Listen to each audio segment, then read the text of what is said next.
In this video, we're going to see how we can set up a Unity project, manage a Unity project, import packages to our Unity project, and how we can export our Unity games so we can turn them in for assignments.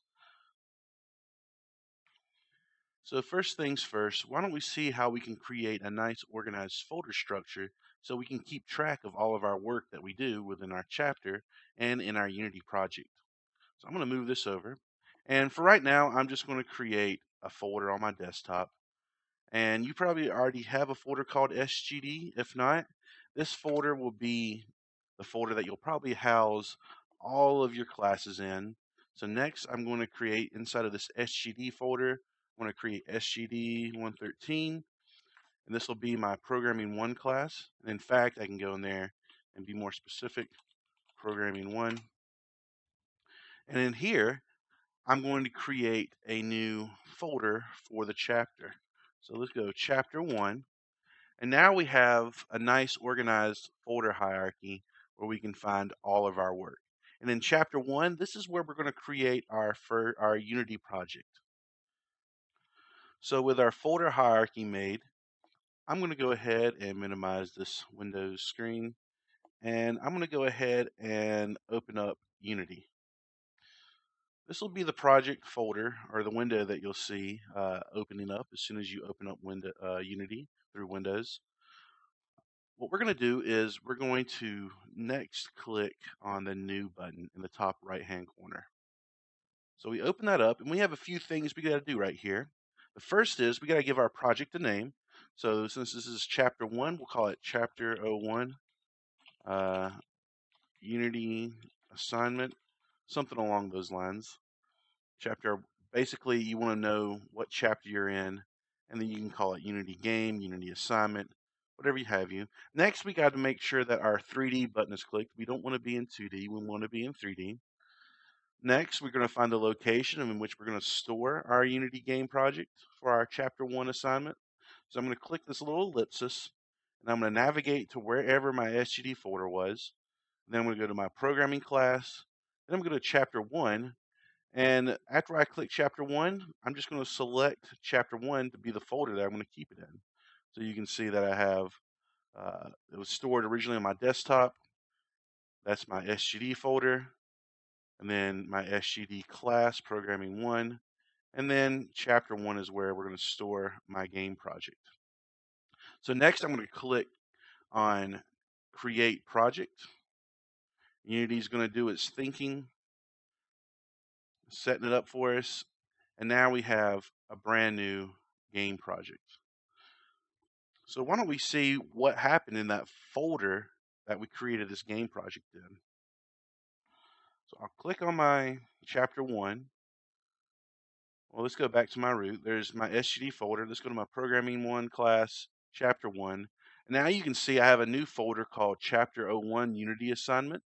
And inside of it, Unity has created an assets folder, some library stuff, just a bunch of different documents and folders and files that help Unity keep track of everything going on in the game.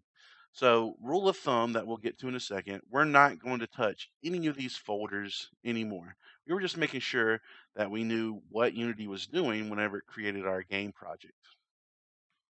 And now that we have our Unity game project made, we're going to go ahead. The first thing I always do whenever I create a brand new empty project is I like to go to my project folder right here. And you can see I have an assets list right there. And inside this blank assets window, I'm going to right click and go to create. And we're going to create some empty folders. And to speed up this process, I'm going to select this new folder and hit Control and D for duplicate a few times, just so I can start populating my assets window with some folders. And from here, I'm going to name them the folders that we're always going to be using throughout all of our projects. So materials, this folder will keep all the materials that describe what kind of texture our game has, or our models will have in our game. Meshes will actually hold the FBXs and OBJs of our models we create in Maya. Prefabs will hold what we call prefabs in Unity, and if you don't know what those are, you'll soon find out. I won't take the time to explain them now, but they are very important. Then I like to create a folder called prototypes. So if I need to kind of just mess around with an idea and I'm not quite sure if it'll be implemented into my game or my assignment, I can mess around in just a kind of a miscellaneous folder I like to call prototypes. The next folder we'll call scenes. This is much like the Maya scenes you're used to dealing with. It's going to hold our levels for our game. This folder is going to hold all of the scripts we write for our games. Sounds will hold all the sound effects and music for our game. And then textures will hold all the, I don't know, JPEGs or PNGs of the game textures that we will create in Photoshop. I'm going to create one more folder I didn't duplicate enough, and I'm going to call this VFX. I like to store particle systems and visual effects, so VFX for short. All right, so hopefully you guys will always have your assets folders and asset window looking like this.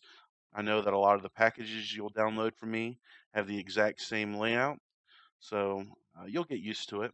So that's the first thing I always do after opening up a brand new Unity project is to create my workspace and my asset folders like so.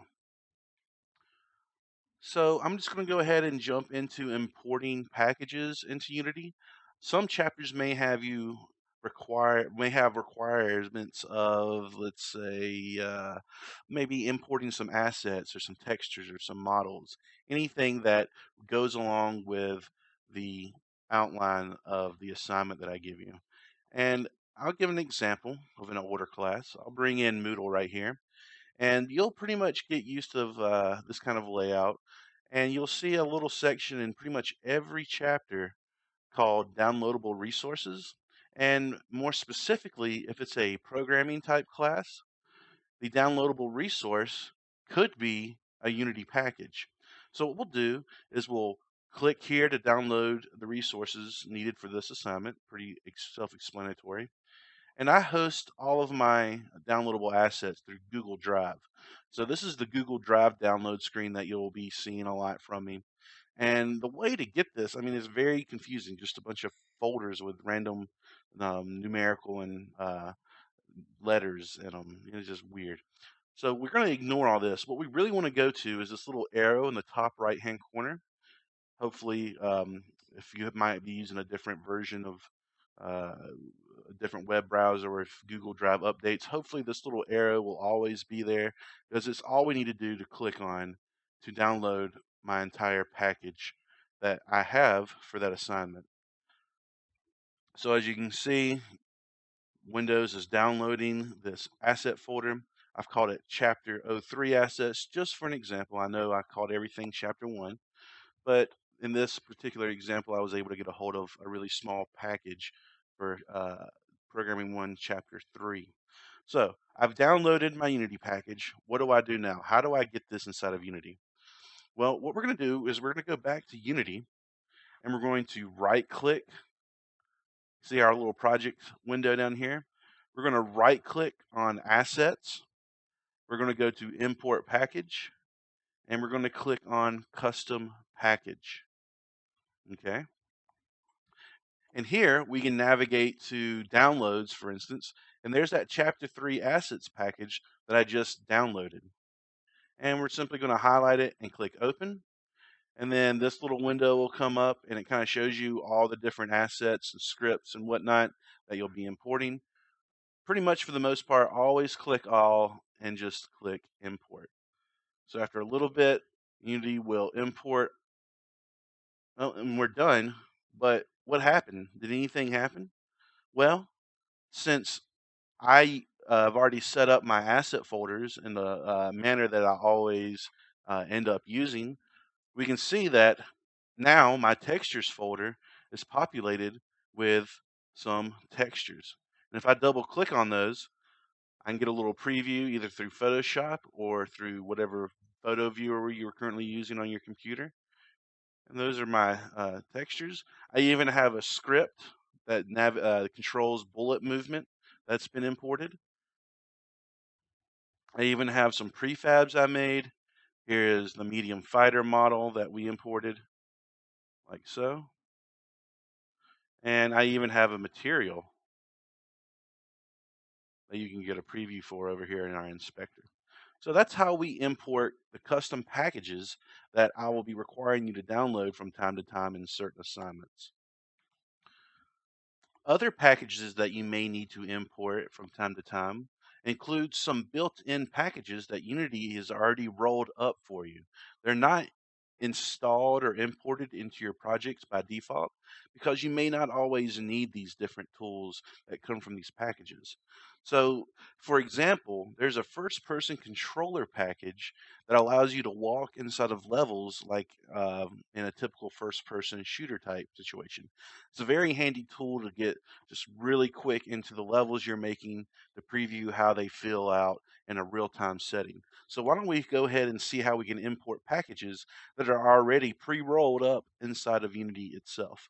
So I'm going to do the same thing. I'm going to right click on assets and go to import package. But instead of doing custom package, we can see I have a multitude of different packages here for everything from camera tools to particle systems that Unity has already kind of programmed up for you, such as fire and gas type effects, just different things of that nature. But let's go ahead and do that first person character controller, and that's going to be under characters. You'll notice it's a pretty big one, and this comes from with everything from footstep sound effects to first person or third person type controls, and even a roller ball control. So it's not just for first person, but the first person controller is what we'll be using quite a bit to preview different levels we may build in like level design 1 or sometimes even in some programming assignments. So I'm going to go ahead and just import it all.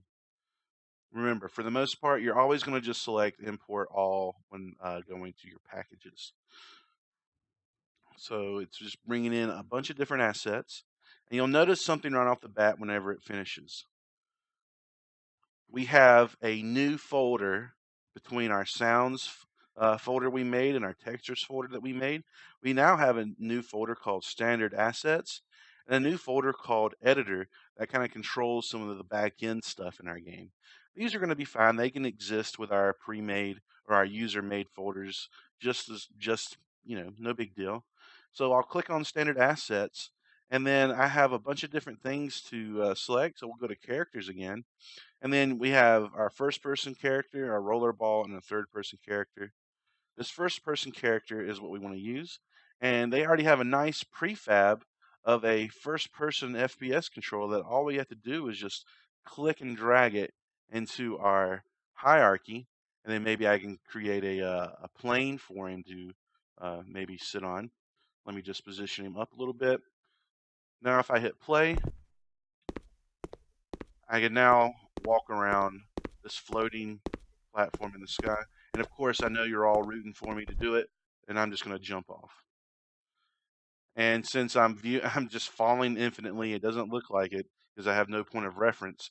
And the platform above me is just it just disappeared because Unity only renders one side of a polygon. So at this point, I've basically just I've fallen off. I hit Control P to stop that. So that's a way where we can, import some custom packages and tools that are included inside of Unity to make our development time even easier. I know the first-person controller one is something I use quite often myself.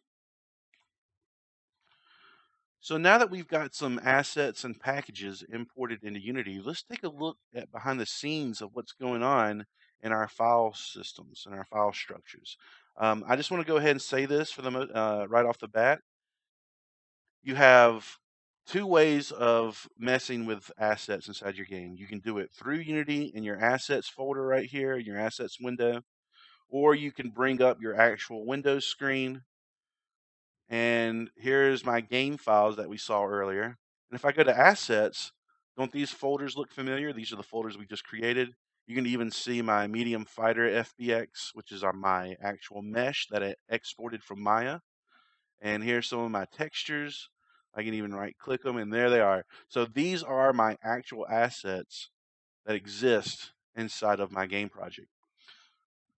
Never mess with these folders outside of Unity. All right. Don't go in and rename anything. So don't come in here and be like, I don't like that underscore. Boom. Don't do that. In fact, I'm going to hit escape. Don't rename things.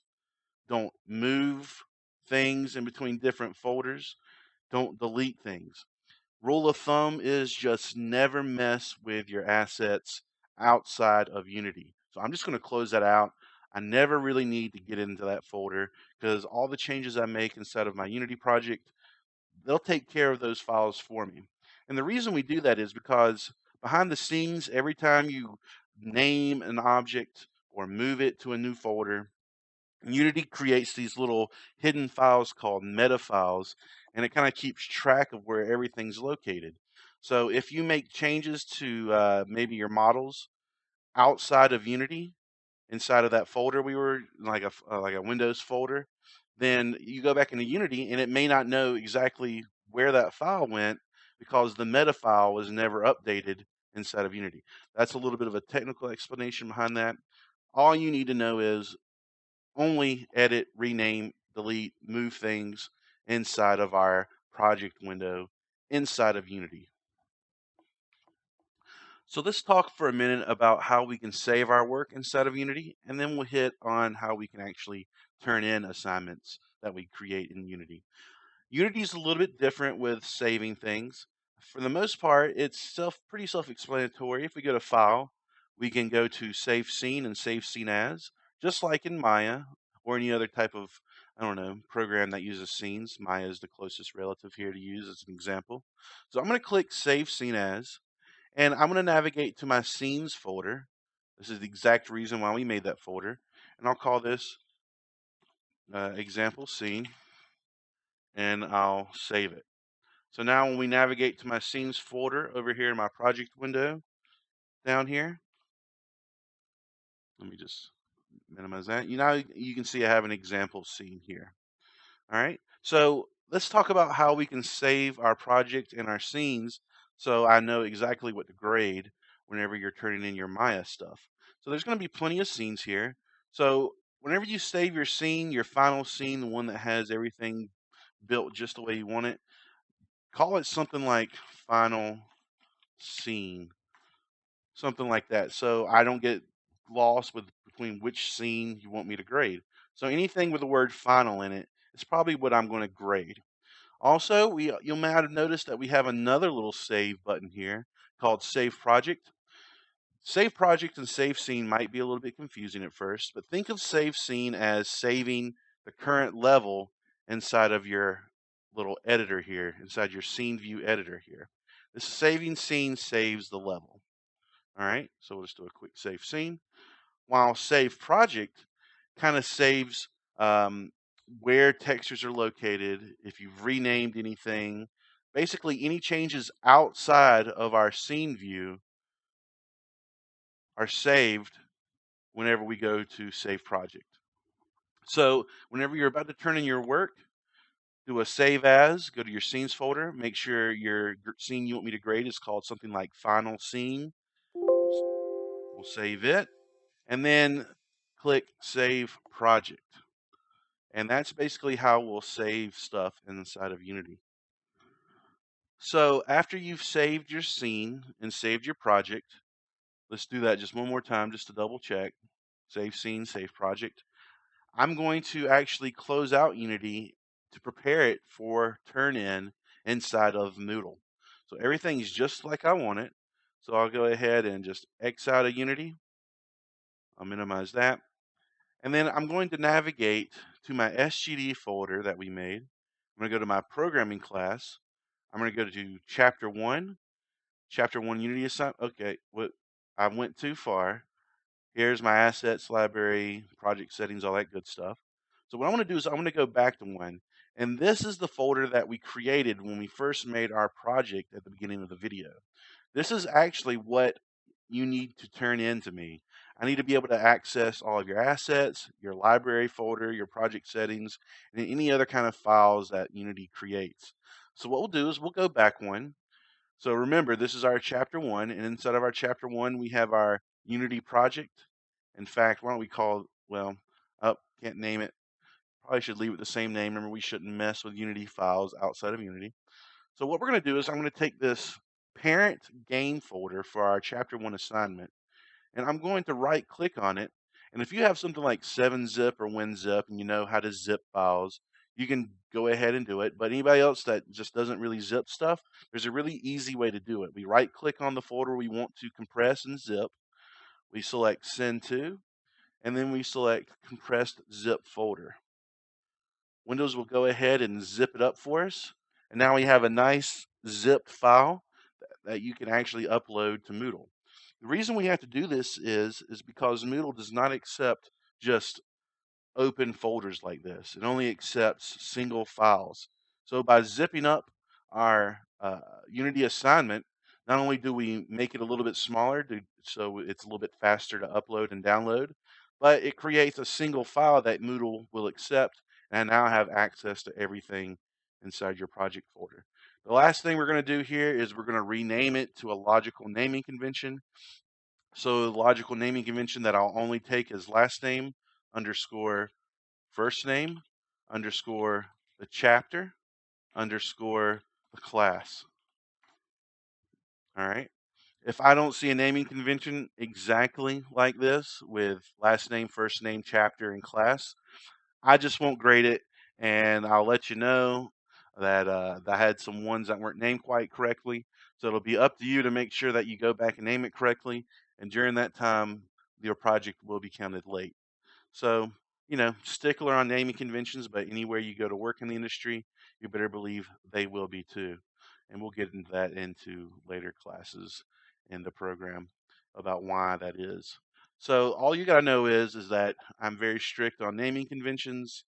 If you don't name it, first of all, I may not know what to grade for you. Second of all, you're just shooting yourself in the foot by not getting used to strict naming conventions inside of project type settings.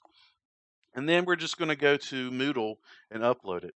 So I'll navigate back to Moodle, and I'll scroll down in the chapter to the assignment, and I'm just picking a random assignment here. And then we're going to go to add submission at the bottom of this assignment module, add submission, and then it's going to ask us to drop a file here. We can do a few things here. The easiest thing is just probably to click inside this little arrow area and then choose the file you want to upload. So we'll just have to navigate to where we saved our zipped game project with the correct naming convention. We'll go to open, and you don't have to save it as anything. I think the naming, if you delete that blank, it'll just use the naming convention that I want you to use anyway. Oh, let me redo that. And then we'll just upload this file. Moodle will think and hopefully not do anything weird. I'll pause this video as it uploads. So I'm back, and that took about 2.5 minutes to upload. And now you can see that I have a little icon here with my name, and everything looks like it's good. And we'll just go to Save Changes. And now if we scroll down to the bottom, we have a submission status saying submitted for grading. It's not being graded yet. And we can see our file submissions right here. And if you have any comments to make, like I had trouble with this one part, I couldn't get it working, have mercy on my soul. You can type something like, I did bad, give me A's. I mean, that's about the best argument you can make to just get good grades, I guess. So we'll save that comment. I did bad, give me A's. And then you got your correct naming convention done. And then I guess we're good here. If you need to go back in and resubmit something, just go down here to your edit submission.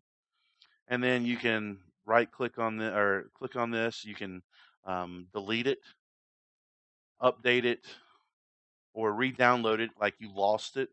Well, guess what? You have like a little hard copy of it. If you want to download it, you can get it back. So never fear with that. So Moodle's pretty nice in that regard. It's like a little file, like a little, I don't know, Google Drive or Dropbox little thing where you can go back and download old assignments. Anyway, I'll quit babbling, and I don't want to make any changes, but you can re-upload. And I don't keep keep you guys out of resubmitting things. You can resubmit as many times as you want to before the due date, and if you want to make corrections after a due date to get some points back, you can also do that. And if you did bad, I won't give you A's. Well, anyway, that's pretty much the video. That's how we can set up Unity projects and get them turned in with the least amount of fuss and make your instructor happy. Thanks, guys.